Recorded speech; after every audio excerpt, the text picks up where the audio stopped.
ভুল, কিন্তু একটা ভুলের কারণে আজীবন মাসুল দিতে হয়, কিন্তু সেটা আমরা জানি না। হ্যাঁ, আমরা কিন্তু মুসলিম খালি করতে আছি কোন ধর্মের, কিন্তু ইহুদি নাসারা খ্রিস্টানের মতো আমরা চলি। দেখেন ভাই, আমি আবারও রিকোয়েস্ট করতেছি, ভালো হইয়া যান। ভালো হইতে টাকা পয়সা লাগে না। ওখানে নামাজ ধরেন, এই নামাজ ধরেন।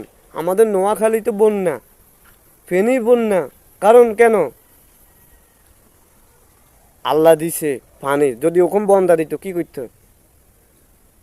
তাই বুঝি কখনো ভালো হয়ে গেছেন, নামাজ ধরেন, মোহাম্মদুর রাসূলুল্লাহ ডাকেন।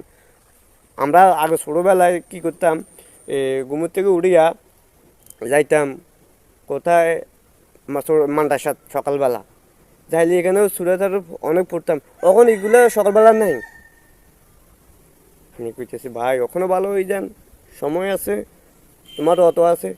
হ্যাঁ, তুমি কইবা যে কিসের তোর কথা ধরুম, তোর ভিডিও কেন ধরুম, তোর কথা শুনি লাভ হবে গিয়া? করো, তুমি ছাড়ো তোমার জ্ঞান, তুমি করো চোখের দৃষ্টি, তুমি করো তোমার কথার সুর, তুমি করো হাতের জ্ঞানের সুর, তুমি ঘন ঘন স্যাপ মালা। কিন্তু তোমার আগে আমি রুডি বেলিয়ে আইছি, আমি জানি। এই কথাটা শেষ। ভালো হইতে টাকা পয়সা লাগে না। তুমি যদি মনে করো, আমি নিজেকে 100 মনে করি, 100 মনে করবো, 100 মনে করলে 100 জবাব তুমি পাইবা।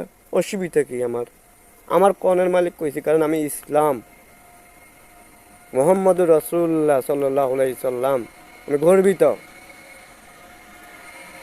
ব্যাস। আসসালামু আলাইকুম সবাইকে।